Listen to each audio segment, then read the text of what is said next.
This is part 4 in the final chapters of Be Good to Yourself by Orison, Swett, Marden.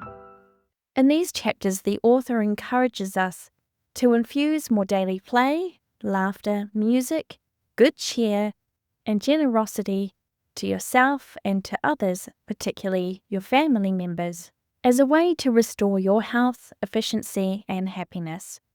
It urges families to leave business troubles outside, make your meal times cheerful, and let children romp free, warning that repression harms development and can foster lifelong gloom and even mental instability. If you found yourself here and haven't listened to part 1, 2, or 3, I've left links in the show notes for you.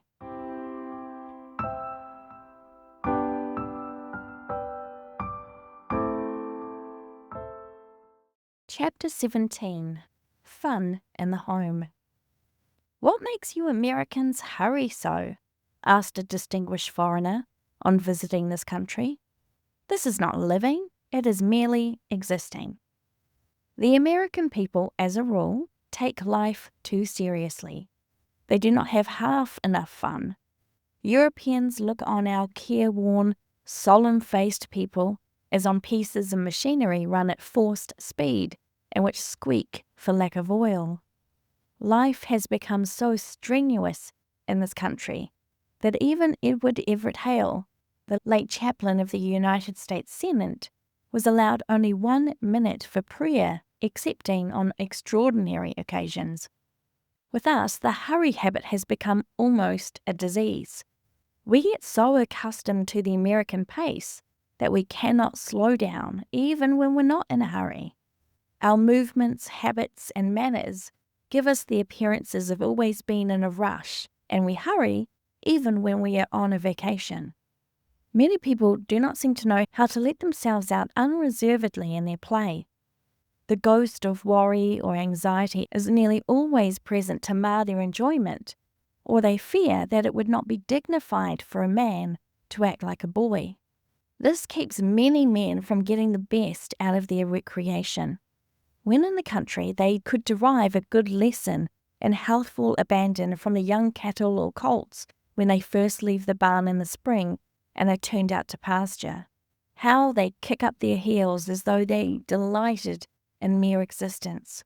Notwithstanding the fact that the country has so many natural advantages of pure air, stimulating scenery, fresher and more healthful food, and freedom from the racking noises of the city, city dwellers, as a rule, do not age so rapidly and are much more cheerful than farm dwellers.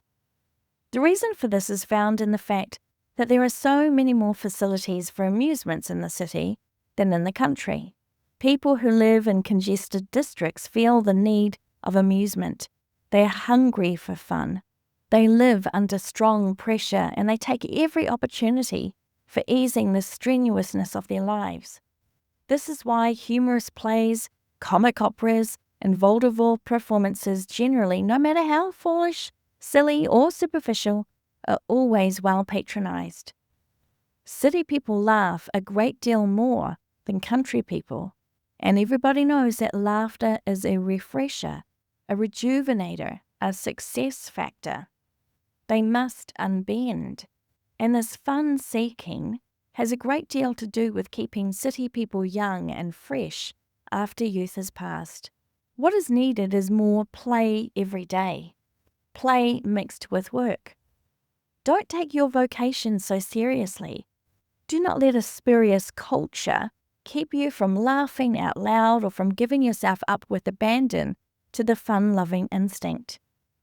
A cheerful disposition that scorns every rebuff of fortune and laughs in the face of disaster is a divine gift. Fate itself has to concede a great many things to the cheerful man.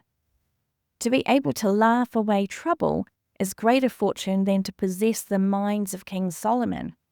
It is a fortune, too, that is within the reach of all who have the courage and nobility of soul to keep their faces turned to the light. As a rule, lovers of humor, great storytellers and jokers have a wonderful power of self-refreshment in retarding old age. People who seldom laugh, people who cannot appreciate a joke, age much faster. An aged person ought to be serene and calm and balanced. All of the agitations and perturbations of youth ought to have ceased. A sweet dignity, a quiet repose, a calm expression should characterize people who are supposed to have had all that is richest and best out of the age in which they lived. But quite the contrary is true. In a restaurant recently, I saw an old man who was so nervous that he could scarcely eat. He was constantly drumming on the table with his fingers, taking hold of things and dropping them, twitching his elbows and his knees and moving his feet. Yet he was drinking the strongest coffee in order to quiet his nerves. It was really pitiable to see an old man who ought to be the very embodiment of wisdom, of dignity, and of repose, fidgeting as though he had St. Virtue's dance, with no serenity, no balance, no physical poise. In ancient Germany, there was a law against joking. "It makes my men forget war," said the king.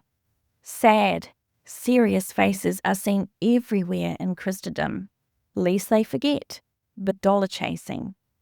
When Dantes, the light-hearted soldier of fortune in Charles Reade's The Cloister and the Hearth, saw a friend with the blues or discouraged, he used to say, "Courage, comrade, the devil is dead."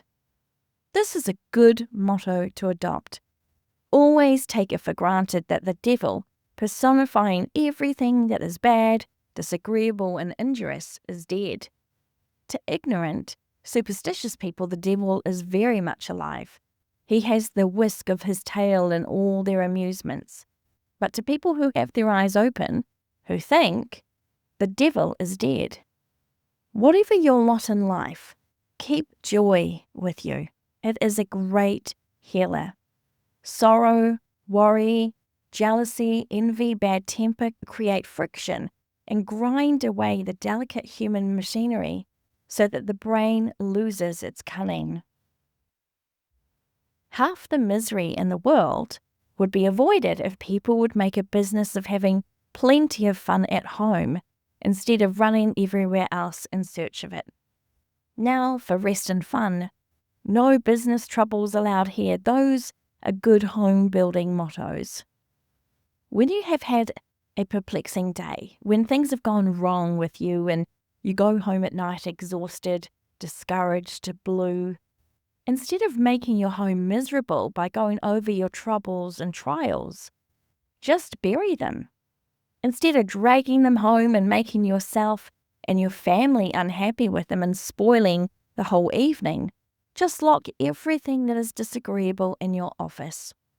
I know a man who casts such a gloom over his whole family and so spoils the peace of his home by insisting upon talking over all his business troubles that his wife and children fairly dread to see him come home, because when they see the thundercloud on his face, they know that their fun for the evening will be spoiled. Just resolve that your home shall be a place for bright pictures and pleasant memories, kindly feelings toward everybody, and as Mr. Roosevelt says, a corking good time generally. If you do this, you will be surprised to see how your vocation or business wrinkles will be ironed out in the morning and how the crooked things will be straightened. Make a business of trying to establish a model home where every member of your family will be happy, bright, and cheerful. Fill it with bright, cheerful music. Physicians are employing music more and more because of its wonderful healing properties. If there are no musicians in your family, get a graphophone, a piano player, or some other kind of automatic musical instrument. There is nothing like music to cheer up and enliven the home and to drive dull care, the blues, and melancholy away. Music tends to restore and preserve the mental harmony. Nervous diseases are wonderfully helped by good music. It keeps one's mind off its troubles and gives nature a chance to heal all sorts of mental discords. You will find that a little fun in the evening, romping and playing with the children, will make you sleep better. It will clear the physical cobwebs and brain ash from your mind. You will be fresher and brighter for it the next day. You'll be surprised to see how much more work you can do and how much more readily you can do it if you try to have all the innocent fun you can. We have all felt the wonderful balm, the great uplift, the refreshment, the rejuvenation, which come from having a jolly good time at home or with friends, when we've come home after a hard, exacting day's work, when our bodies were jaded and we were brain-weary and exhausted. What magic a single hour's fun will often work in a tired soul. We feel as though we have had a refreshing nap. How a little fun releases us from weariness and sends a thrill of joy and uplift through the whole being. Laughter is as natural a form of expression as music, art, or work of any kind. We cannot be really healthy without a lot of fun. There is something abnormal, something wrong in the parent who is annoyed by the romping, the playing, the laughter of children. The probabilities are that his own child life was suppressed. The man who would not grow old must keep in touch with young life. Do not be afraid of playing in the home. Get down on the floor and romp with the children. Never mind the clothes, the carpets, or the furniture. Just determine that you will put a good lot of fun into your life every day, let come what will. Have all the fun you can at the table. It is a place for laughter and joking. It is a place for bright repartee. Swallow a lot of fun with your meals. The practice is splendid. It is the best thing in the world for your health. It is better than swallowing dyspepsia with every mouthful of food. The mealtime ought to be looked forward to by every member of the family as an occasion for a good time, for hearty laughter, and for bright, entertaining conversation. The children should be trained to bring their best moods and say their brightest and best things at the table. If this practice were put in force, it would revolutionize American homes and drive the doctors to despair. I know a family in which joking and funny storytelling at meals had become such an established feature that it is a real joy to dine with them. The dinner hour is sure to afford a jolly good time. There is a rivalry among the members of the family to see who can say the brightest, wittiest thing or tell the best story. There is no dyspepsia, no nagging in this family. A few hours of sunshine will do for plants what months of cloudy weather could never do. It is the sunshine that gives the delicate, imitable tint of beauty to fruit and flower. We all require mental sunshine. I have been in homes that were so somber and sad and gloomy that they made me feel depressed the moment I entered them. Nobody dared to say his soul was his own, and to laugh out loud was regarded almost a misdemeanor. If the children made any noise, they were told to stop, sit down, hush up, or be quiet. Everybody who attempted to have a little fun was promptly squelched. One felt, even though it was not seen, that this sign was everywhere about the house. No joking allowed here, laughter forbidden, no romping or playing here. Life is too short and too serious a matter for such frivolity.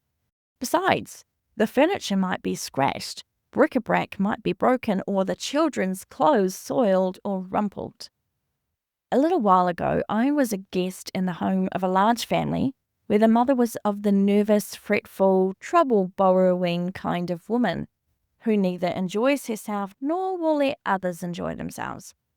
There was scarcely 5 minutes during my stay that she was not correcting, repressing, scolding, or nagging one of the children. It did not seem to make any difference what they were doing. She would tell them not to do it. If a child stood in an open doorway or near an open window, she was sure he would get his death of cold. He must not eat this, he must not make a noise, he must not play, he must not do this, and he must not do that. She kept on repressing her children in this manner throughout the evening until they were very nervous and fretful. The result of this constant repression is that there is not really a normal child in the family. There is a sort of hungry, unsatisfied look in the faces of every one of them. They give one the impression that they long to get away from their mother and to let themselves out in laughter and play to their heart's content. It is worse than cruel. It is a crime to crush the childhood out of any life, to suppress the fun-loving instinct which is as natural as breathing. For no wealth or luxuries in later life can compensate for the loss of one's childhood. We have all seen children who have had no childhood. The fun-loving element has been crushed out of them. They have been repressed and forbidden to do this and that so long that they have lost the faculty of having a good time. We see these little old men and women everywhere. Children should be kept children just as long as possible. What has responsibility, seriousness, or sadness to do with childhood? We always feel indignant as well as sad when we see evidences of maturity, over-seriousness, care, or anxiety in a child's face, for we know someone has sinned somewhere. The little ones should be kept strangers to anxious care, reflective thoughts, and subjective moods. Their lives should be kept light, bright, buoyant, cheerful, full of sunshine, joy, and gladness. They should be encouraged to laugh and to play and to romp to their heart's content. The serious side of life will come only too quickly. Do what we may to prolong childhood. One of the most unfortunate things I know of is the home that is not illuminated by at least one cheerful, bright, sunny young face, that does not ring with the persistent laughter and merry voice of a child. No man or woman is perfectly normal who is distressed or vexed by the playing of children. There was something wrong in your bringing up if it annoys you to see children romping, playing, and having a good time. If there is a pitiable sight in the world, it is that of parents always suppressing their children, telling them not to laugh or not to do this or that, until the little things actually lose the power of natural expression. Joy will go out of life when continually suppressed. The first duty we owe a child is to teach it to express itself, to fling out its inborn gladness and joy with as much freedom as the bobolink when it makes the whole meadow glad with its song. Laughter, absolute abandon, freedom, and happiness are essential to its health and success. These are a part of its nature. It cannot be normal without them. Suppression of the fun-loving nature of a child means the suppression of its mental faculties. The mind will not develop normally under abnormal conditions. There is every evidence in a child's nature that play is as necessary to its normal, complete development as food. And if the fun-loving faculties are suppressed, the whole nature will be strangled. Play is as necessary to the perfect development of a child as sunshine is to the perfect development of a plant. The childhood that has no budding and flowering, or only a partial unfolding of its petals, will have nothing but gnarled and pinched fruitage. The necessity for play in the very beginning of a child's development is shown by the fact that the instinct to play is so strong in all young life, including the entire animal kingdom. Most homes are far too serious. Why not let the children dance and play to their heart's content? They will get rubs enough, knocks enough in the world. They will get enough of the hard side of life later.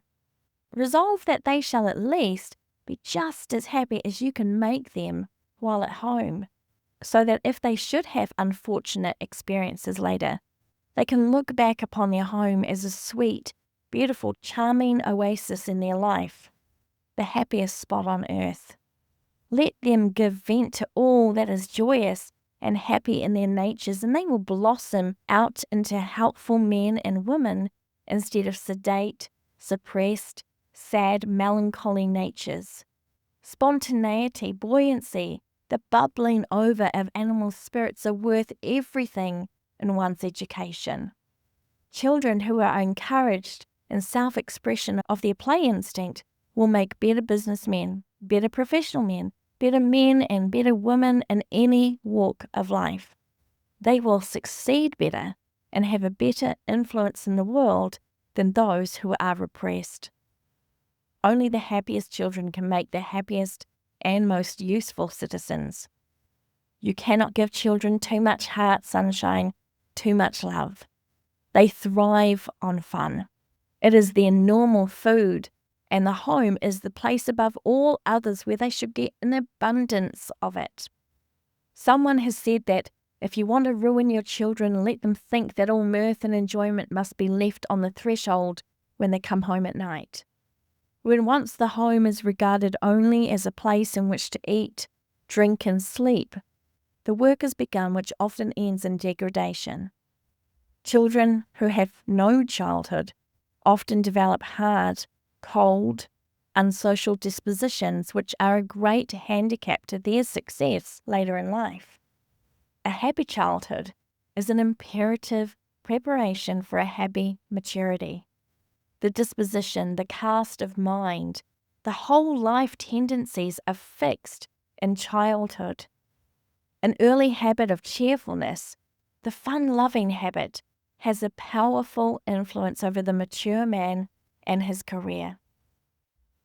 A happy childhood is the best possible protection against ill health, unhappiness, and failure.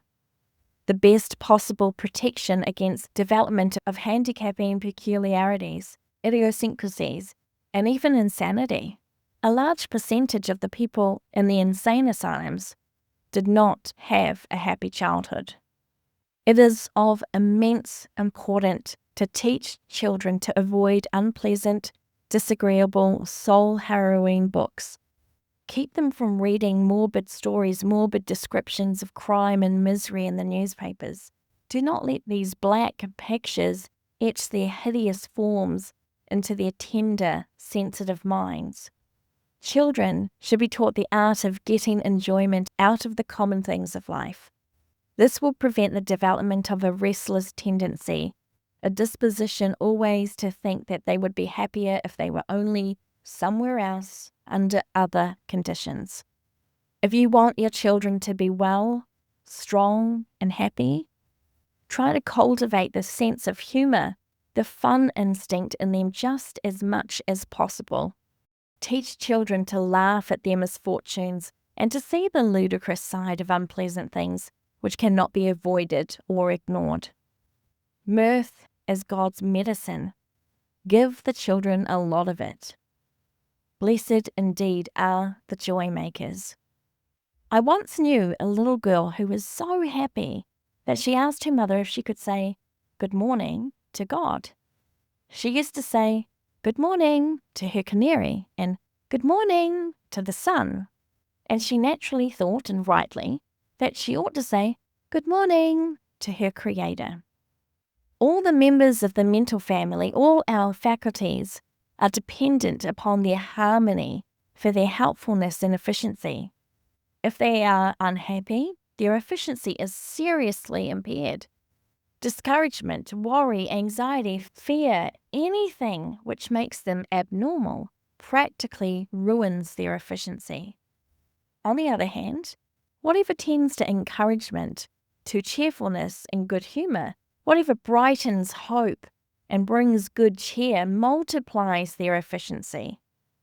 There is no other one thing which so buoys up the faculties and refreshes the whole man as good, innocent fun. The enormous successes of the theatrical business is based largely upon the instinctive demand in human nature for amusement.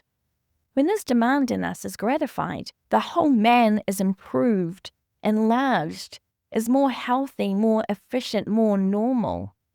But when it is denied, as it was among many of the Puritans in our early history, there is a famine in the nature. The faculties shrivel, and the whole character deteriorates. It is a great thing to encourage fun in the home. There is nothing like a fun-loving home. It keeps children off the street. It discourages vices and all that is morbid. The fun-loving faculties in many children are never half developed, hence the melancholy traits, the tendency to sadness, moroseness, morbidness, which we see in men and women everywhere. These are not normal. They are indications of stifled, suppressed, dwarfed natures. Many parents have a great idea of being stern, not realizing that suppression means strangling growth, stifling aspiration, dwarfing ideals. There can be no real growth, enlargement of faculties where there is no freedom of expression.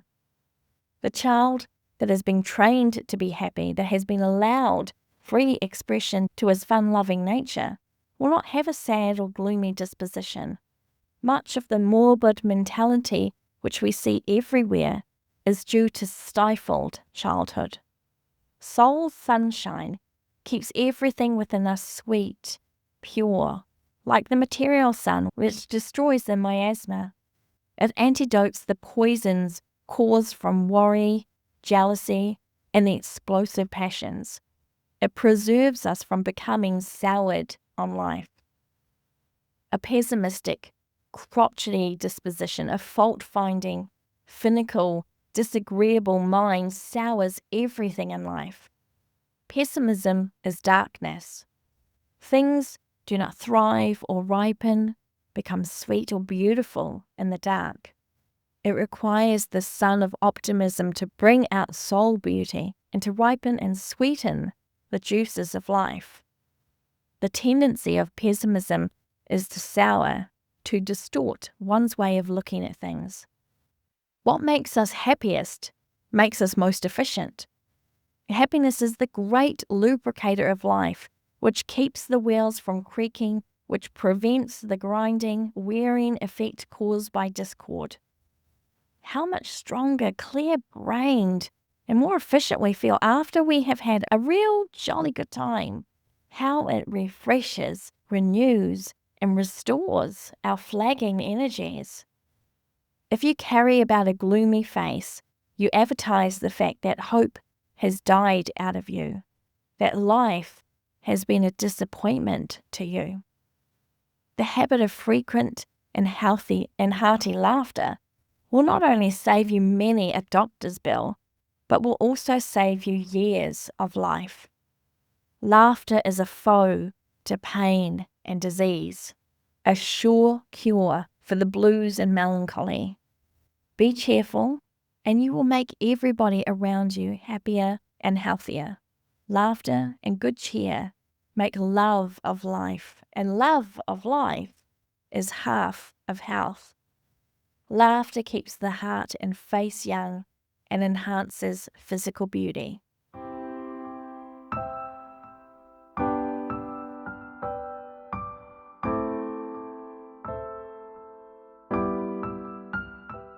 Chapter 18. Neglect your business, but not your boy. Every boy is going to have a confidant, someone to whom he can tell his secrets and whisper his hopes and ambitions, which he would not breathe to others. We take it for granted that his mother will stand nearer to him than any other person, but every boy will have some male friend who will stand in a peculiar relation to him. This friend, this confidant, should be his father. You cannot afford to have your boy feel that you are too busy or too indifferent to tell him how to fly his kite or bait his hook or make a toy or to play games with him. If you begin early enough, it is comparatively easy for you to gain your boy's confidence. From infancy, he should grow up to feel that no one else can take your place, that you stand in a peculiar relation to him, which no one else can fill. Any businessman would be horrified at the suggestion that he would ruin his boy by neglect. that his absorption in business would result in the undoing of his own son. But it is the easiest thing in the world to forfeit a boy's confidence.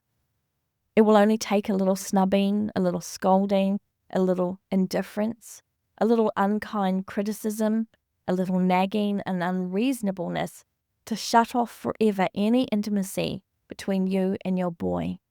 One of the bitterest things in many a businessman's life has been the discovery, after he has made his money, that he has lost his hold upon his boy, and he would give a large part of his fortune to recover his loss. I've been in homes where the relation between father and sons was so strained and formal that the latter would no more think of making a confidant of their father than they would of a perfect stranger. They have been so rebuffed, snubbed and scolded, so unkindly treated, that they would never think of going to him for advice or with any confidential matters. It is a most unfortunate thing for a boy to look upon his father as a taskmaster instead of a companion, to dread meeting him because he always expects criticism or scolding from him. Some fathers constantly nag, find fault, and never think of praising their sons or expressing any appreciation of their work, even when they do it well. Yet there is nothing so encouraging to a boy, especially if he finds it hard to do what is right, as real appreciation of his effort. This is a tonic to youth. Boys thrive on praise. This is why most of them think more of their mothers than their fathers, because their mothers are more considerate, more appreciative, more affectionate, and do not hesitate to praise them when they do well. They are naturally more generous with them, less exacting than their fathers. I know a man who takes a great deal of pains to keep the confidence of his pet dog. He would not think of whipping or scolding him because he would not risk losing his affection. But there's always scolding his boy, finding fault with everything he does, criticizing his conduct, his associates, and telling him that he will never amount to anything. Now, what chance has a boy to grow, to develop the best thing in him in such an atmosphere?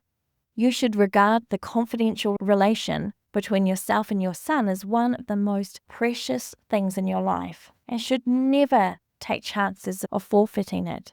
It costs something to keep it, but it is worth everything to you and to the boy. I never knew a boy to go very far wrong who regarded his father and mother as his best friends and kept no secrets from them.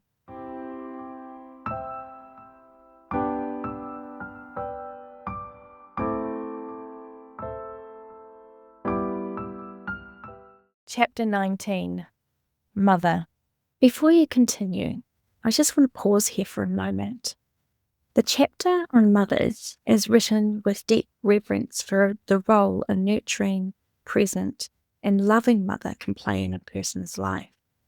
It speaks to the idea of mothers as foundational figures, quietly shaping who we become, often through sacrifice, resilience, and care that goes unseen or unappreciated. But I know this is not everyone's story. For some, the word mother may carry weight, distance, anger, grief, or even pain. There are those whose mothers were present only in the most basic sense, by birth or by duty, but not in the ways that they were needed, deserved, or longed for. There were those who experienced absence, neglect, or harm where there should have been safety and love. If that is your experience, I want to acknowledge it here, openly, and without qualification. This chapter may feel difficult to read or hear. It may stir something unresolved or be confronting, make you feel all the feelings. Please move through it in whatever way feels right for you, slowly, gently, or even not at all. And if you choose to continue, I offer you, hopefully, a little bit of an alternative lens. Rather than reading this chapter only as a reflection of what was, You might consider it as an invitation to become, in your own life, the kind of presence you needed, the kind of voice that is kind, steady, and affirming, the kind of care that does not abandon you. In this way, the idea of mothering can become something you reclaim, something you define for yourself, not as a denial of what you did not receive, but as a quiet, powerful act of giving it to yourself. You deserved that kind of love, and it is not too late to begin offering it inward. All that I am, or hope to be, said Lincoln, after he had become president, I owe to my angel mother. My mother was the making of me, said Thomas Edison recently. She was so true, so sure of me, and I felt that I had someone to live for, someone I must not disappoint. All that I have ever accomplished in life, declared Dwight L. Moody, the great evangelist, I owe to my mother. To the man who has had a good mother, all women are sacred for her sake, said Jean-Paul Richter. The testimony of great men in acknowledgement of the boundless debt they owe to their mothers would make a record stretching from the dawn of history to today. Few men, indeed, become great who do not owe their greatness to a mother's love and inspiration. How often we hear people in every walk of life say, I never could have done this thing but for my mother. She believed in me, encouraged me when others saw nothing in me. A kiss from my mother made me a painter, said Benjamin West. A distinguished man of today says, I never could have reached my present position had I not known that my mother expected me to reach it. From a child, she made me feel that this was the position she expected me to fill, and her faith spurred me on and gave me the power to attain it. Many a man is enjoying a fame which is really due to a self-effacing, sacrificing mother. People hurrah for the governor or mayor or congressman, but the real secret of his success is often tucked away in that little unknown, unappreciated, unheralded mother. His education and his chance to rise may have been due to her sacrifices. It is a strange fact that our mothers, the moulders of the world, should get so little credit and should be so seldom mentioned among the world's achievers. The world sees only the successful son. The mother is but a round in the ladder upon which he has climbed. Her name or face is never seen in the papers. Only her son is lauded and held up to our admiration. Yet, it was that sweet, pathetic figure in the background that made his success possible. The very atmosphere that radiates from and surrounds the mother is the inspiration and constitutes the holy of holies of family life. In my mother's presence, said a prominent man, I become for the first time transformed into another person. How many of us have felt the truth of this statement? How ashamed do we feel when we meet her eyes that we have ever harbored an unholy thought or dishonorable suggestion? It seems impossible to do wrong while under that magic influence. What revengeful plans, what thoughts of hatred and jealousy have been scattered to the four winds while in our mother's presence. Her children go out from communion with her resolved to be better men, nobler women, truer citizens. The greatest heroine in the world is the mother. No one else makes such sacrifices or endures anything like the suffering that she uncomplainingly endures for her children. I know a mother who has brought up a large family of children under conditions which I believe no man living could possibly have survived. She had a lazy, worthless husband with no ambition, no force of character, a man extremely selfish and exacting, who not only did practically nothing to help his wife carry her terrible burden, but also insisted upon her waiting upon him by inches. They were too poor to afford a servant, and the good-for-nothing husband would not lift a finger to help his wife if he could avoid it.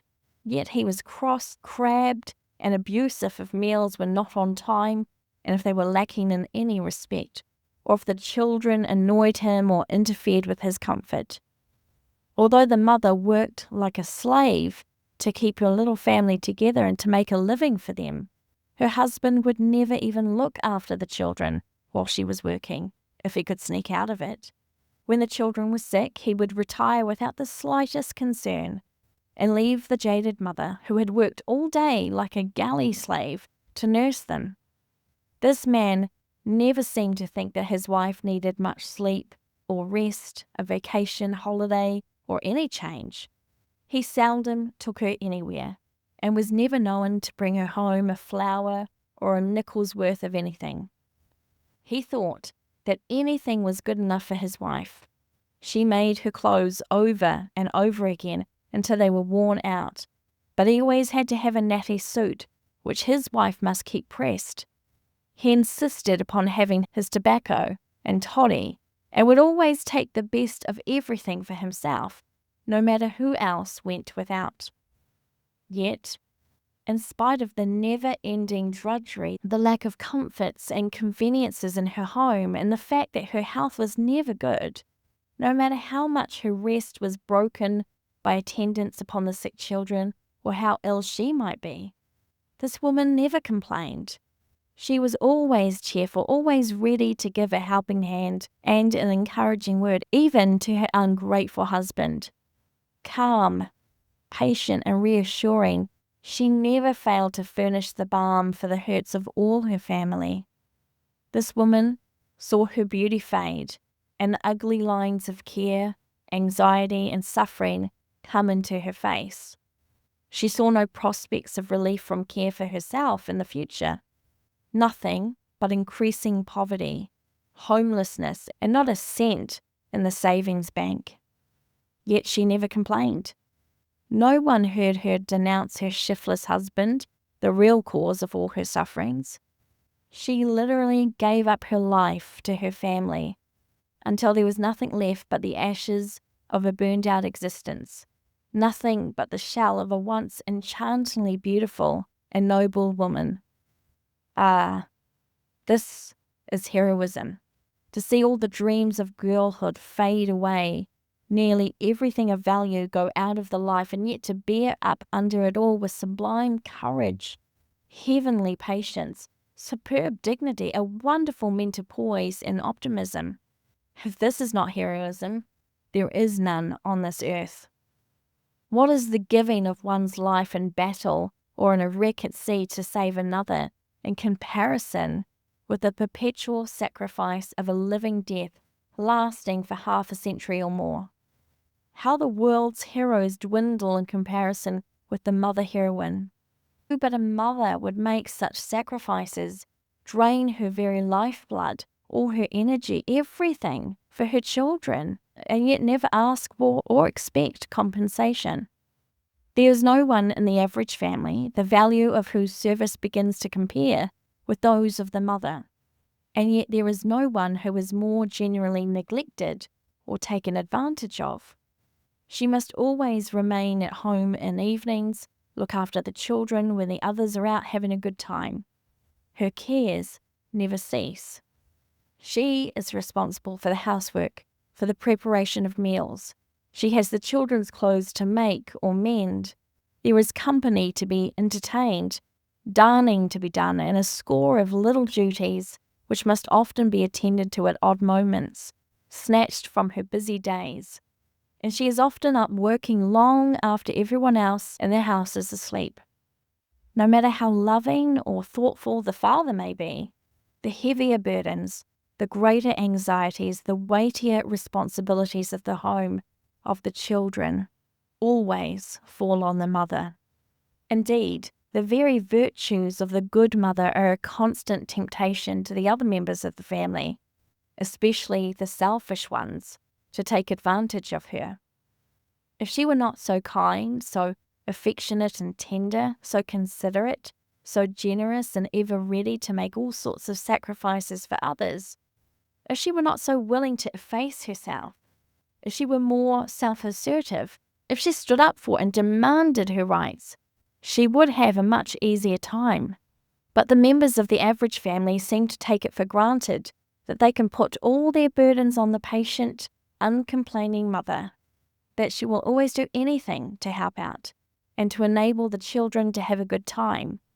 And in many homes, sad to say, the mother, just because of her goodness, is shamefully imposed upon and neglected. Oh, mother won't mind. Mother will stay at home. How often we hear remarks like this from thoughtless children. It is always the poor mother on whom the burden falls, and the pathetic thing is that she rarely gets much credit or praise. Many mothers in the poor and working classes practically sacrifice all that most people hold dearest in life for their children. They deliberately impair their health, wear themselves out, make all sorts of sacrifices to send a worthless boy to college. They take in washing, go out house cleaning, do the hardest and most menial work in order to give their boys and girls an education and the benefit of priceless opportunities that they never had. Yet, how often they are rewarded only with total indifference and neglect. Some time ago, I heard of a young girl, beautiful, gay, full of spirit and vigor, who married and had 4 children. Her husband died penniless, and the mother made the most heroic efforts to educate the children. By dint of unremitting toil and unheard of sacrifices and privations, she succeeded in sending the boys to college and the girls to a boarding school. When they came home, pretty, refined girls and strong young men, abreast with all the new ideas and tastes of their times, she was a worn-out, commonplace old woman. They had their own pursuits and companions. She lingered among them for 2 or 3 years, and then died of some sudden failure of the brain. The shock woke them to consciousness of the truth. They hung over her as she lay unconscious in an agony of grief. The oldest son, as he held her in his arms, cried, "You have been a good mother to us." Her face coloured again, her eyes kindled into a smile, and she whispered, "I never said so before, John." The light died out, and she was gone. Who can ever depict the tragedies that have been enacted in the hearts of American mothers who have suffered untold tortures from neglect, indifference, and lack of appreciation? What a pathetic story of neglect many a mother's letters from her grown-up children could tell. A few scraggy lines, a few sentences now and then hurriedly written and mailed, often to ease a troubled conscience, mere apologies for letters which chill the mother's heart. There are plenty of wealthy men in this country who owe everything to their mothers, who made all sorts of sacrifices for their rearing and education. When they became prosperous, these men neglected their devoted mothers, but came to their senses at their funerals. Then they spent more money on expensive caskets, flowers, and emblems of mourning than they had spent on their poor, loving, self-sacrificing mothers for many years while alive. Men who perhaps never thought of carrying flowers to their mothers in life piled them high on their coffins. There is nothing which pains a mother so much as ingratitude from the children for whom she has risked her life and to whose care and training she has given her best years. I know men who owe their success in life to their mother, who have become prosperous and influential because of the splendid training of the self-sacrificing mother, and whose education was secured at inestimable cost to her. And yet they seldom think of taking her flowers, confectionery, little delicacies, or taking her to a place of amusement, or of giving her a vacation, or bestowing upon her any of the little attentions and favours so dear to a woman's heart. They seem to think she's past the age for these things, that she no longer cares for them, that about all she expects is enough to eat and drink in the simplest kind of raiment. These men do not know the feminine heart which never changes in these respects, except to grow more appreciative of the little attentions, the little considerations, and thoughtful acts which meant so much to them in their younger days. Not long ago, I heard a mother whose sufferings and sacrifices for her children during a long and terrible struggle with poverty should have given her a monument, say that she'd guessed she'd better go to the old lady's home and end her days there. What a picture that was! An old lady with white hair and a sweet, beautiful face, with a wonderful light in her eye, calm, serene, and patient, yet dignified, whose children, all of whom are married and successful, made her feel as if she were a burden.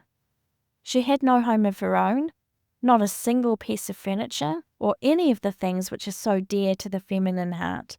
Think of this old woman who, in order to bring up and educate and fit for successful careers half a dozen ungrateful, selfish children, had made sacrifices that were simply heart-rending, receiving, in her old age, only a stingy monthly allowance from her prosperous sons. They live in luxurious homes, but have never offered to provide a home for the poor, old, rheumatic, broken-down mother who, for so many years, slaved for them. They put their own homes, stocks and other property in their wives' names, and while they pay the rent of their mother's meagerly furnished rooms and provide for her actual needs, they apparently never think what joy it would give her to own her own home and to possess some pretty furnishings and a few pictures. I know a mother whose children are in easy circumstances, who is obliged to ask them for everything she has in way of clothing. She is so sensitive and feels so humiliated because of her dependence that she waits just as long as she can before she asks for anything, waits until her own sense of decency and self-respect forces her to practically to beg from her children. In many cases, men, through thoughtlessness, do not provide generously for their mothers even when well able to. They seem to think that a mother can live most anywhere and most any way, that if she has enough to supply her necessities, she is satisfied. Just think, you prosperous businessmen, how would you feel if the conditions were reversed, if you were obliged to take the dependent, humiliating position of your mother? Whatever else you are obliged to neglect, take no chances of giving your mother pain by neglecting her, and of thus making yourself miserable in the future. The time may come when you will stand by her bedside in her last sickness, or by her coffin, and wish that you had exchanged a little of your money for more visits and more attentions and more little presents to your mother, when you will wish that you had cultivated her more, even at the cost of making a little less money. There is no one else in this world who can take your mother's place in your life, and there is no remorse like that which comes from the remembrance of ill-treating, abusing, or being unkind to one's mother. These things stand out with awful vividness and terrible clearness when the mother is gone forever from sight, and you have time to contrast your treatment with her long-suffering, tenderness, and love, and her years of sacrifice for you. One of the most painful things I have ever witnessed was the anguish of a son who had become wealthy and in his prosperity neglected the mother, whose sacrifices alone had made his success possible. He did not take the time to write to her more than twice a year, and then only brief letters. He was too busy to send a good long letter to the poor old lonely mother back in the country, who had risked her life and toiled and sacrificed for years for him. Finally, when he was summoned to her bedside in the country in her last sickness, and realized that his mother had been for years without the ordinary comforts of life, while he'd been living in luxury, he broke down completely. And while he did everything possible to alleviate her suffering in the few last days that remained to her on earth, and gave her an imposing burial, what torture he must have suffered at this pitiful picture of his mother who had sacrificed everything for him. No man worthy of the name ever neglects or forgets his mother. I have an acquaintance of very poor parentage who had a hard struggle to get a start in the world, but when he became prosperous and built his beautiful home, he finished a suite of rooms in it especially for his mother, furnished them with all conveniences and comforts possible, and insisted upon keeping a maid specially for her. Although she lives with her son's family, she is made to feel that this part of the great home is her own, and that she is as independent as though she lived in her own house. Every son should be ambitious to see his mother as well provided for as his wife. Really great men have always reverenced and cared tenderly for their mothers. President McKinley provided in his will that, first of all, his mother should be made comfortable for life. The first act of Garfield after he was inaugurated president was to kiss his aged mother who sat near him, and who said this was the proudest and happiest moment of her life. Ex-President Loubet of France, even after his elevation to the presidency, took great pride in visiting his mother, who was a humble market gardener in a little French village. A writer on one occasion described a meeting between this mother and her son, says, "Her noted son awaited her in the marketplace as she drove up in her little cart loaded with vegetables. Assisting his mother to alight, the French president gave her his arm and escorted her to her accustomed seat.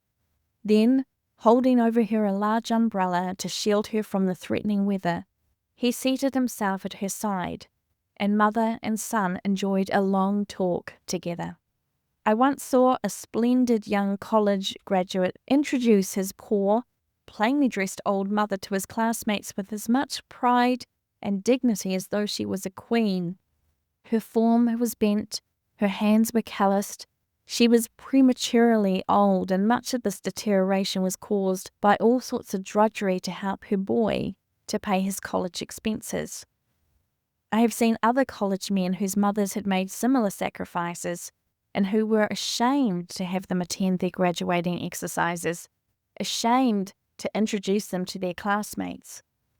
I know of one peculiarly ungrateful son, whose mother slaved for him for years, taking and washing and going out to work by the day in order to send him to college, and who looked forward as a reward for all her labours to see him graduated.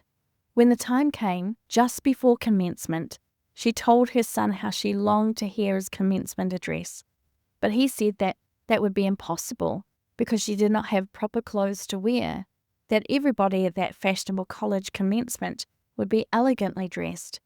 In other words, he tried to discourage her from going because he was ashamed of her and did not want to introduce her to his classmates and teachers. But she was determined to go, and keeping carefully out of her son's sight, she gained entrance to the rear of the hall. The young man's address was a good one, and so proud of her son was the poor old woman, and so overjoyed at his success, that when he finished speaking, in the very midst of the applause, she rushed up to the platform and tried to throw her arms around his neck. He repulsed her, and afterwards told her that he was ashamed that at his graduation she should have made such a scene. That was all the mother got for years of sacrifice and effort to help her ungrateful son, and she went home alone and broken-hearted. I have never known a man who was ashamed of his mother to make a real man. Such men are invariably selfish and mean. Think of the humiliation and suffering of the slave mother who was given all the best of her life to a large family, battling with poverty in her efforts to dignify her little home and to give her children an education when she realizes that she is losing ground intellectually, yet has no time or strength for reading or self-culture, no opportunity for broadening her mental outlook by traveling or mingling with the world. But this is nothing compared to the anguish she endures when, after the flower of her youth is gone, and there is nothing left of her but the ashes of a burned-out existence, the shreds of a former superb womanhood, she awakes to the consciousness that her children are ashamed of her ignorance and desire to keep her in the background. But no matter how callous or ungrateful a son may be, No matter how low he may sink in vice or crime, he is always sure of his mother's love, always sure of one who will follow him even to his grave if she is alive and can get there, of one who will cling to him when all others have fled. One of the saddest sights I've ever seen was that of a poor, old, broken-down mother whose life had been poured into her children, making a long journey to the penitentiary to visit her boy who had been abandoned by everybody but herself. Poor old mother. It did not matter that he was a criminal, that he had disgraced his family, that everybody else had forsaken him, that he had been unkind to her. The mother's heart went out to him just the same. She did not see the hideous human wreck that crime had made. She saw only her darling boy, the child that God had given her, pure and innocent as in his childhood. Oh, there is no other human love like this, which follows the child from the cradle to the grave, never once abandons, never once forsakes it, no matter how unfortunate or degenerate it may become. "So your best girl is dead," sneeringly said a New York magistrate to a young man who was arrested for attempting suicide. Who was she? Without raising his eyes, the unfortunate victim burst into tears and replied, "She was my mother." The smile vanished from the magistrate's face, and with tears in his eyes he said, "Young man, go and try to be a good man for your mother's sake." How little we realize what tragedy may be going on in the hearts of those whom we sneeringly condemn. What movement set on foot in recent years deserves heartier support than that for the establishment of a National Mother's Day? The day set apart as Mother's Day by those who have inaugurated this movement is the second Sunday in May. Let us unite in doing all we can to make it a real Mother's Day by especially honouring our mothers. In the flesh, those of us who are so fortunate as to have our mothers with us. In the spirit, those who are not so fortunate. If away from her, write a good, loving letter or telephone or telegraph to the best mother who ever lived, your mother. Send her some flowers, an appropriate present. Go and spend the day with her, or in some other way make her heart glad. Show her that you appreciate her and that you give her credit for a large part of your success. Let us do all we can to make up for the past neglect of the little-known, half-appreciated, unheralded mothers who have had so little credit in the past and are so seldom mentioned among the world's achievers, by openly and especially in our hearts paying our own mothers every tribute of honour, respect, devotion and gratitude that love and a sense of duty can suggest. Let us acknowledge to the world the great debt we owe them by wearing, every one of us, boy and girl, man and woman, on Mother's Day, a white carnation, the flower chosen as the symbol and emblem of motherhood. Happily chosen emblem. What could more fittingly represent motherhood with its whiteness symbolizing purity, its lasting qualities faithfulness, its fragrance love, its wide field of growth charity, its form beauty? What an impressive and beautiful tribute to motherhood it would be for a whole nation to unite one day in wearing its chosen emblem, and in song and speech and other appropriate exercises to honor its mothers.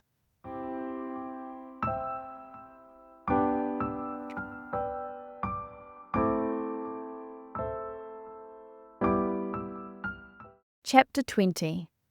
The home is a school of good manners.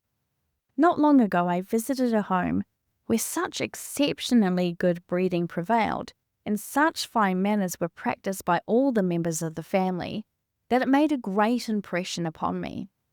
This home is the most remarkable school of good manners, refinement and culture generally I've ever been in. The parents are bringing up their children to practice their best manners on all occasions. They do not know what company manners mean. The boys have been taught to treat their sisters with as much deference as though they were stranger guests. The politeness courtesy and consideration which the members of this family show toward one another are most refreshing and beautiful. Coarseness, gruffness, lack of decency find no place there. Both boys and girls have been trained from infancy to make themselves interesting and to entertain and to try to make others happy. The entire family make it a rule to dress up before dinner in the evening just as they would if special company were expected. The table manners are specially marked. At table, everyone is supposed to be at his best, not to bring any grouch or a long or sad face to it, but to contribute his best thought, his wittiest sayings to the conversation. Every member of the family is expected to do his best to make the meal a really happy occasion. There is a sort of rivalry to see who can be the most entertaining or contribute the spiciest bits of conversation. There is no indication of dyspepsia in this family because everyone is trained to laugh and to be happy generally, and laughter is a fatal enemy of indigestion. The etiquette of the table is also strictly observed. Every member of the family tries to do just the proper thing and always to be mindful of others' rights. Kindness seems to be practiced for the joy of it, not for the sake of creating a good impression on friends or acquaintances. There is in this home an air of peculiar refinement, which is very charming. The children are early taught to greet callers and guests cordially, heartily, in a real southern, hospitable fashion, and to make them feel that they are very welcome. They're taught to make everyone feel comfortable and at home, so that there will be no sense of restraint. And as a result of this training, the children have formed a habit of good behaviour and are considered an acquisition to any gathering. They are not embarrassed by the awkward slips and breaks which are so mortifying to those who only wear their company manners on special occasions. A stranger would almost think this home was a school of good breeding, and it is a real treat to visit these people. It is true the parents in this family have the advantage of generations of fine breeding and southern hospitality back of them, which gives the children a great natural advantage. There is an atmosphere of chivalry and cordiality in this household, which is really refreshing. Many parents seem to expect that their children will pick up their good manners outside of the home, in school, or while visiting. This is a fatal mistake. Every home should be a school of good manners and good breeding. The children should be taught that there is nothing more important than the development of an interesting personality, an attractive presence, and an ability to entertain with grace and ease. They should be taught that the great object of life is to develop a superb personality, a noble manhood and womanhood. There is no art like that of a beautiful behaviour, a fine manner, no wealth greater than that of a pleasing personality.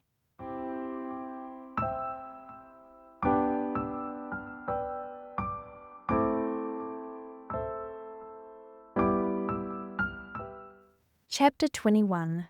Self-improvement as an investment. It is not by leaps or bounds, but by steady, persistent growth that strong characters are made. The trouble with most of us is that we are too ambitious to do great things at once.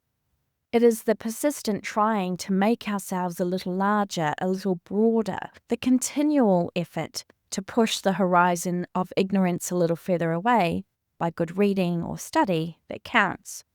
We cannot help believing in the youth who is always trying to improve himself, who takes advantage of every opportunity to make himself a little better informed, who always has some good reading on hand for his leisure moments, and who is always asking questions, observing, and trying to get an education. Such eagerness to improve oneself is an indication of a mark of superiority, the genius that wins. Ambitionless, lazy, indifferent youth prefer a good time to acquiring knowledge. They are not willing to give up their pleasure, ease, and comfort for the sake of improving themselves.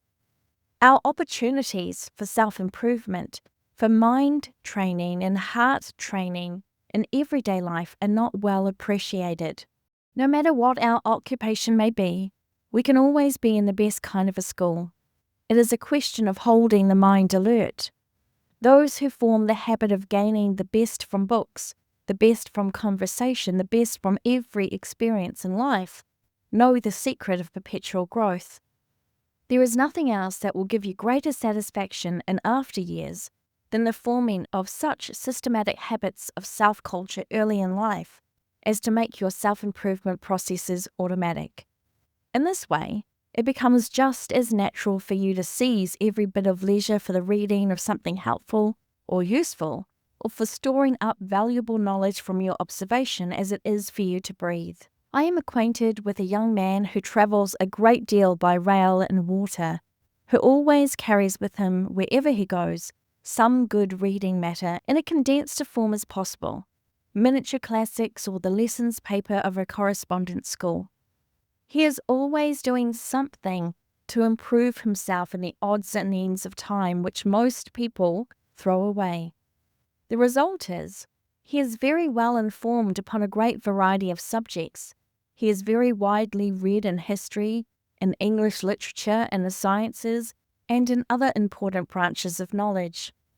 What this man has accomplished in the odds and ends of time is a constant rebuke to those who waste all their time in doing nothing, or in doing that which is infinitely worse than nothing. You perhaps do or half realize the inestimable value of time spent in good reading or some other form of self-improvement. You perhaps do not half realize the inescated like Mr. Blank. If you only had opportunities like some others, you could have done much better than you're doing now.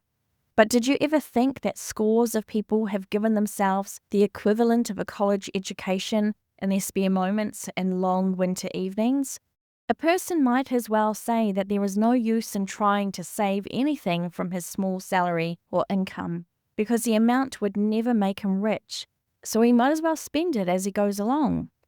As to say, he can never get a liberal education by studying during his spare time. The more one saves, the nearer he comes to being rich. The more you know, the better educated you are.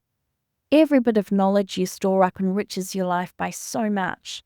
All these little self-investments make you so much better off, make you so much larger, fuller, so much better able to cope with life. You can never make a better investment than by forming the good reading habit. It will multiply your efficiency, give you so much more power to break away from your iron environment, to throw off the yoke of dependence which galls you. It will make you more independent and self-reliant. The increased knowledge will increase your confidence in yourself. And, in addition to all this, if your knowledge is practical and you use it wisely, it will make you think more of yourself, make you more of a man. There never was a time in the history of the world when education was worth so much as today, when added knowledge adds so much power. Competition has become so terrific and life so strenuous that you need to be armed with every particle of mental culture possible. The greatest work you can do in the world is that of raising your own value. There is no gift which you can ever make to the world like that of a superb manhood or a beautiful womanhood. You can do nothing higher than this. What a golden opportunity confronts you for coining your bits of leisure into knowledge that will mean growth of character, promotion, advancement, power, riches that no accident can take from you, no disaster annihilate. Will you throw away the opportunity, as so many others are thoughtlessly doing? Within the last 10 years, our great railroads have spent many millions of dollars straightening curves on their lines to save a few minutes' time. The late Mr. Harriman spent vast sums for this purpose. In early railroad days, the great object was to avoid expense. The railroads often took a serpentine direction, winding around mountains, hills, and long distances to avoid heavy cuts, fillings, or bridges. Time was not so valuable then as now, but as life became more strenuous, competition keener, and men's time of more worth, the roads were shortened, and better beds, heavier cars, and heavier rails came. Modern businessmen consider it great economy to take short routes and fast trains because of the rapidly increasing value of time. Ensure speed, safety, and economy of the great mottos of today. Everything possible was now done to save time, ensure speed, safety, and economy of energy. Any railroad today which could cut the 20th century limited time between New York and Chicago half an hour would very quickly put the 20th century out of business, unless it also could increase speed. This is an age of beeline shortcuts and quick methods in everything. Businessmen will pay more for any device or facility which will save time than for almost anything else. No expense or ingenuity is spared, especially by the great railroads which run competing lines to accomplish shortened routes to quicken service. In the pioneer stage days of our history, before competition had become so fierce, a liberal education and special training were not so necessary as they are today. Now the youth must be a specialist, must spend years in training for his specialty. He must lay a larger and firmer foundation for preparation than formerly if he expects to get anywhere near the top of his vocation.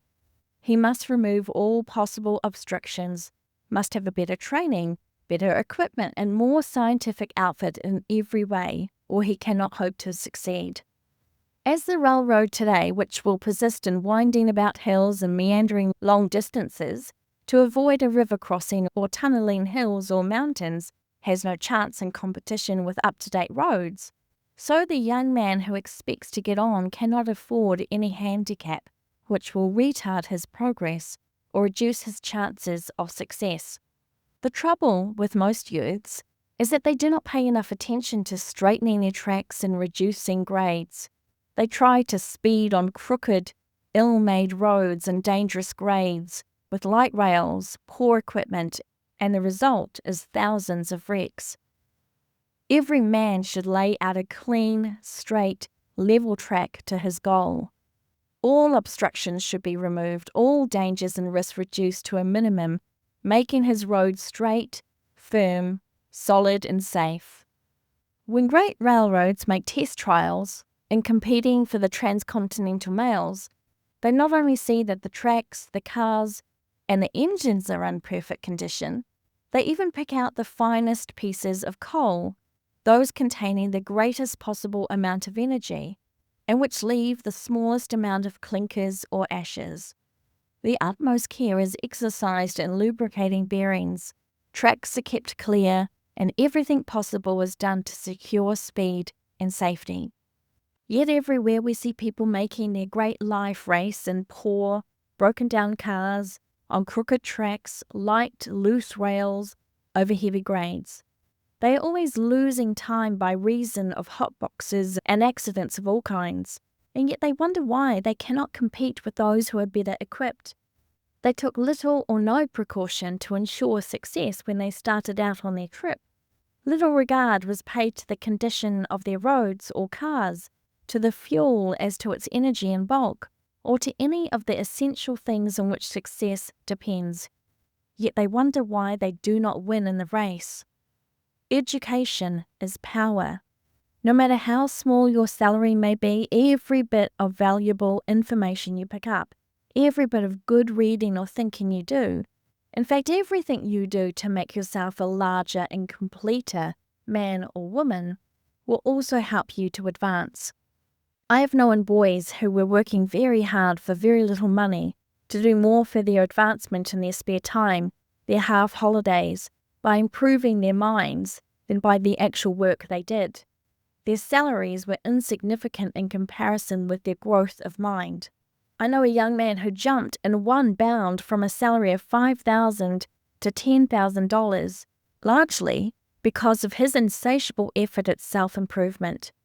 His great passion seemed to be to make the largest and completest man possible. This young man is a good example of the possibility of reputation to help one on in the world.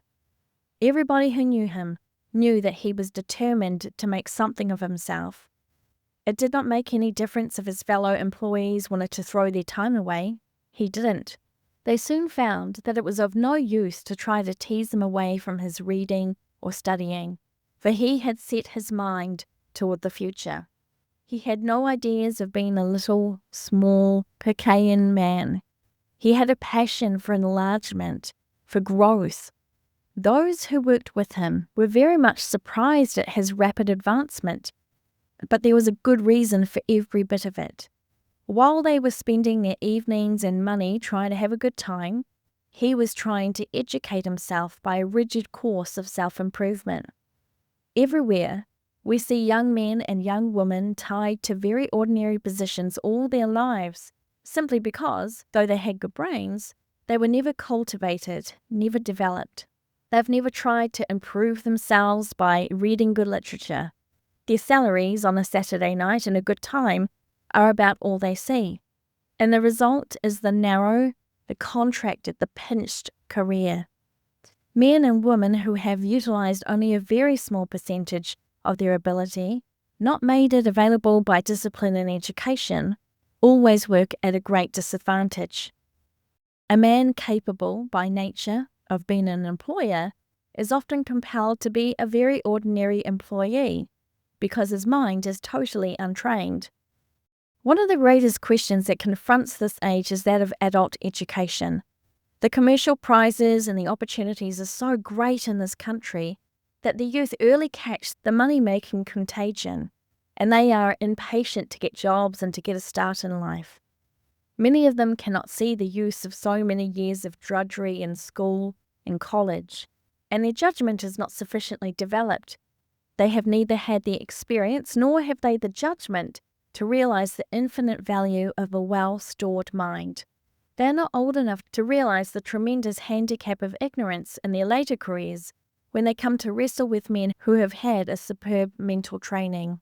The result is that, unless the youths are fortunate enough to have parents who appreciate the situation and who can hold them to their task until they are fitted to enter the battle of the strong, or unless they have advisors who can control them, they quit school and start out in life half prepared, only to see their terrible mistake when they get right into the fight with commercial giants who are superbly trained. Later, they see their mistake and continue to regret it, without making any special effort to compensate for their loss. Unfortunately, most adults have the impression that if they have once passed the youthful impressionable period, they can never make up for it, can never get an education, can never compensate for their loss. Now, there certainly will be devised a perfectly practical education system by which adults can, even while carrying on their vocations, get a very fair equivalent for a good education, even a college course. The misconception rests largely upon the fact that it is not so easy to commit to memory later in life, hence not so easy to learn the rudimentary rules of grammar, of mathematics and other elementary branches.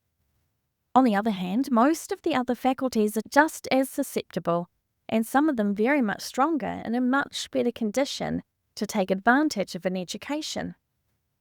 The young person does not realize what an education will really mean to him. His judgment is not mature. He has not had the experience, while the adult realizes his loss and is more eager to make up for it. He can work harder, is generally willing to make sacrifices if he is only sure that he can still compensate for his loss. He will know better what will be of great value and what of little value to him. He will be very much more practical in gaining his knowledge. He will be more eager to learn, especially after he gets far enough to see the great advantage of what he is getting. There never was a time in the world's history when leaders in adult education were so much needed as today. There are millions of people waiting for it, eager for it, hungry for it, but they do not know how to begin. The inventor of a fair substitute for a liberal education for the adult, an education that will be practical and comparatively easy to obtain, especially one that can be obtained in spare time, in odd minutes, and long winter evenings, without being too hard or too exacting or too disagreeable, will render a greater service to the world than has almost any inventor. Most adults, even when they realize their great loss of an early education and are eager to compensate for it, do not know how to go to work to do it. They do not realize how much of this can be done by systematic reading, even a little at a time. Most of these people are incapable of self-direction or systematic study. They need leaders who will direct them and encourage them and hold them to their task until they have acquired the absorption habit, the reading habit, the study habit, the thinking habit. I am constantly coming in contact with people who tell me that it is the regret of their lives that they left school so early or that they did not go to college, but who say that the time has gone by now, that it is too late to make up for their loss, and they must do the best they can. Getting an education is like getting a fortune. Most people do not think that little savings amount to much. They spend all their loose change because saving it would not amount to much towards making up a fortune, and so they keep spending and do not get the fortune.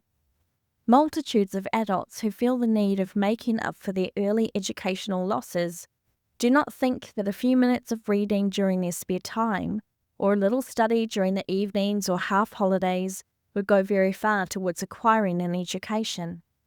And yet thousands of people have gotten a splendid substitute for a college course just in this way. I know some very able men who have obtained most of their education by reading alone. They went to school but very little, but by the persistent reading habit, they have become well educated in history, in politics and literature, in philosophy, and well posted in all sorts of things. And they have achieved all of this during their evenings and odd moments, which most people either throw away or spend in hunting for pleasure. The pursuit of education by a soul hungry for knowledge, yearning for mental enlargement, is the highest kind of pleasure, because it gives infinite satisfaction and infinite advantage.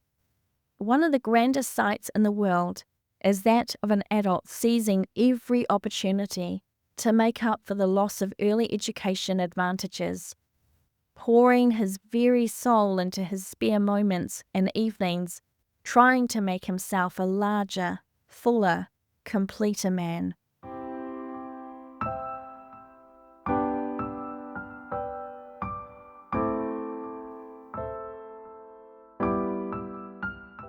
Chapter 22. A religious slot machine. Some people expect tremendous things of their Creator. They expect God to be liberal and pray for abundance of health and ask Him to pour material blessings and all good without stint. Yet, they are very mean and stingy in everything that relates to their religion, contemptible in their charities, in their assistance of others, in their help of the church. Did you ever think that your attitude towards your fellow men, towards the poor, the unfortunate, your treatment of the Creator's institutions here on earth, your treatment of His children, constitute your treatment of Him? Inasmuch as ye have done it unto the least of these my brethren, ye have done it unto me. Many people seem to think that the Creator is some power entity separate from human beings, and that their dealings must be directly with Him. I knew of a man who said he thanked God that there was one good thing in the world that was cheap, and that he did not believe his religion cost him over 25 cents a year. He got just about 25 cents worth out of his religion annually. Our religions are slot machines, and if we put in a quarter, we get out only a quarter's worth. We get out of a thing what we put into it. If we are stingy with God, He will necessarily be stingy with us, because it is our acts that open or close the gates of our minds, the gates of appreciation and of happiness. The farmer who is stingy with his seed corn gets a stingy harvest. The Creator does not crowd our lives with rich things when we are mean with Him. We limit our receptive capacity by what we give out. We get a stingy education if we are stingy in study. We must give liberally before we get in every department of life. I have never known a person who is mean in giving time, sympathy and money to the church who ever got much out of it. The Creator will not flood your life with good things, with fat things, when you are so mean that you will not give up a cent if you can possibly avoid it, or give time and helpfulness. We limit our receipts. The Creator cannot give us more than we will allow Him. What we get must come through our mental avenues, and if these are closed by ourselves, even the Almighty cannot reach us with abundance. Have you not known people too contemptible to get very much out of life anyway? It pains them to give up anything. They think every dollar they get is theirs. They do not look upon themselves as trustees for the general benefit of their fellow men. It is the large-hearted, generous, magnanimous man that gets the blessings. He who gives out gets back. Our own acts determine our harvest. If we are liberal and open-handed, our harvest will be rich and abundant. Small souls cut off their own supply. They limit what they get by their narrowness, pinchedness. The good book gives us the recipe for getting. Give, and it shall be given unto thee. To him that hath shall be given. It ought to make you feel mean to slip a nickel or less into the contribution box of your church, which you pretend means so much to you.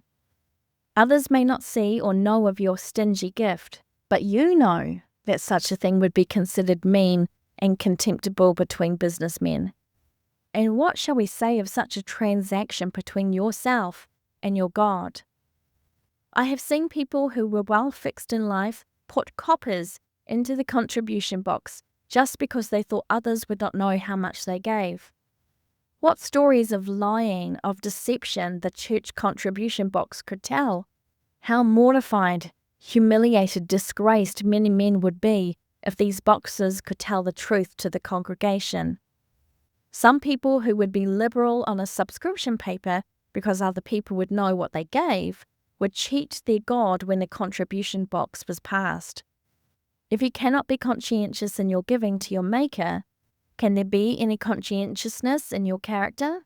If you are not true to your God, will you be true to your fellow men or true to yourself?